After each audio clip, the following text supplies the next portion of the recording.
Hello, my friends. Welcome to our Sunday school lesson for this week. I, as always, am so happy to see you, and I'm so glad that you are joining us for this week's lesson.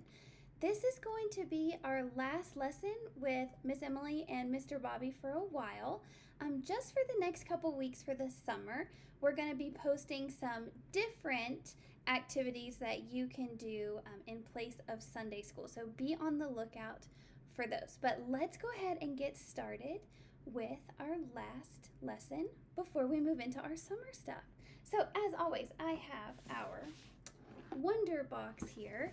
And our Wonder Box, I'm going to shake it because I hear something kind of rattling around inside. So let's listen. Do you hear that? I wonder what's going to be in here today. Let's go ahead and open it up and see.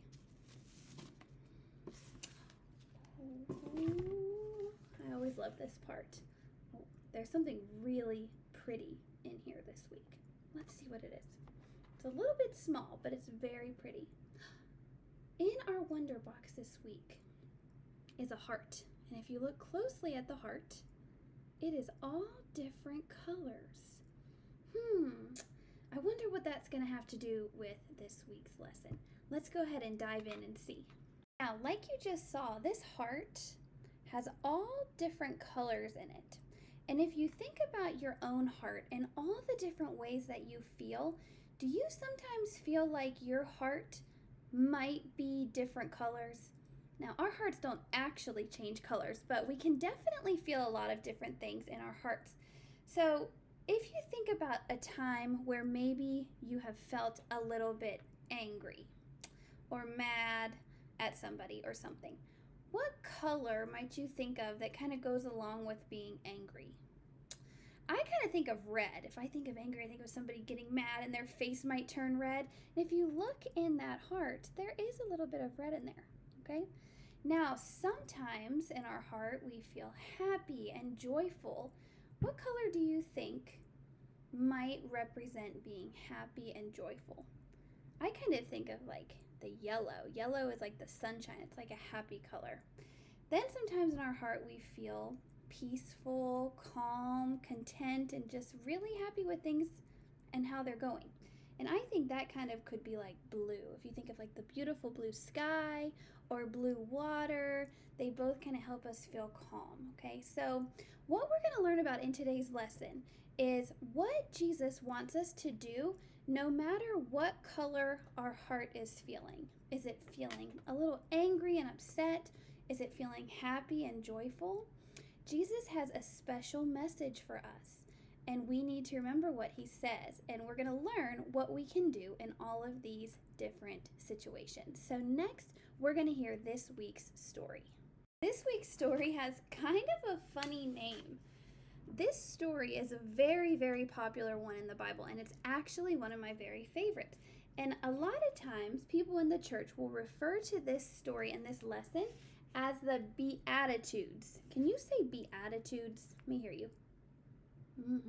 You might have heard that word attitude before. Usually attitude is how we feel about something, but this Beatitudes is a little bit different. So let's hear this important lesson that Jesus was trying to teach some of his followers. Now, if you look at the picture, here's Jesus right here in the white sitting underneath the tree, and there's people all around him listening to him tell this story. That's how Jesus got his word out in his times. They didn't have iPhones and internet and technology and YouTube videos and things like that. Jesus would sit and tell stories and give his lessons that way. So let's listen to this story about the Beatitudes. It does come from the book of Matthew chapter 5. Okay, let's listen. One day, Jesus saw a large crowd of people gathering to hear him teach. Jesus and his disciples went up a mountain and sat down. The crowd of people came to him, and Jesus began to teach them. Jesus said, "When you are sad, God will comfort you. When you are hurt by someone, God will make you feel better. Happy people make peace with other people. When you try to do the right thing and people make fun of you, God will help you. God will bless you and you will truly be happy. That is such an important message. That message from Jesus teaches us that no matter what color our heart is feeling at the moment, Jesus says God will always be there for us no matter what. So if you're going through something, somebody upset you, or you're not feeling so good about something, just lean on God and remember that He will be there and He will take care of you. Next, we're going to do a little activity. We just learned in our story that Jesus wants us to be a peacemaker. When we are unhappy and when we're feeling sad, He wants us to lean on God and remember that God is always there for us and will help us through. So what I'm going to do, I'm going to say a different action out loud. And what we'll do after each thing I say is I'm going to give you a second to tell somebody in your house, or just to think really hard about what you might do if this happens to you. Think about, what would Jesus want you to do if these things happen to you? Sometimes the things I'm going to say in just a second are things that make us really upset. But we have to learn to slow down and think about what God would want us to do. So let's think about this one first. And it might have happened to you before. What would you do if somebody that you know, a friend or a sibling, calls you a name that isn't nice? Think about that for a second. What would you do if somebody calls you a name that isn't nice?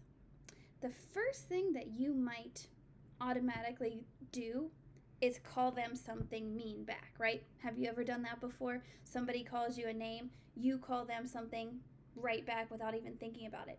But is that what Jesus would want us to do? Would He want us to call somebody a name? I don't think He would. So if that ever happens to you, if somebody calls you a name, maybe say something like, that's not very nice, or I don't like that you call me that, but don't call them a name back, because that's not what Jesus would want us to do. How about this one? What would you do if somebody takes away a toy that you're playing with? Maybe you're playing with your sibling, maybe you're at the park playing with a friend or at the pool or something like that, and somebody takes your toy away. What would you do?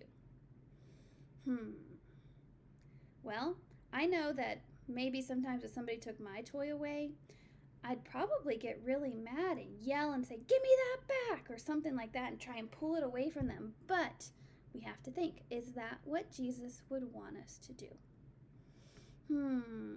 What could you do instead of yelling at them or making a big fit about it? What could you do?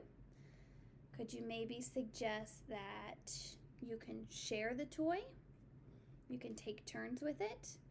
Or if you really don't want to share the toy, you're not allowed to share the toy, involve an adult to help you, okay? But you don't ever have to, get really mean and do something mean in return. Because we always want to remember, if somebody hurts us or does something bad to us, we want to be the better person. We want to be what's called a peacemaker. We want to try and make everything feel better. So the next time somebody does something that upsets you, I want you to think about that. Put the brakes on and stop and think about, what would Jesus want me to do? I bet you can do it. For your activity this week, you have this emotions wheel page. What you're going to see in each of the pieces in the circle are different emotions, and you can kind of tell what they are based on the faces. You have happy, mad, sad, and peaceful.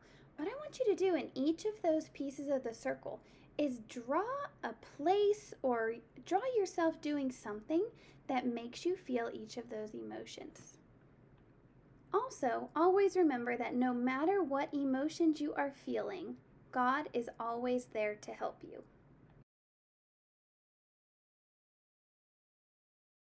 Now, before we finish today, as always, I would love for you to join me in prayer. So can you put your hands together, bow your head, and repeat after me?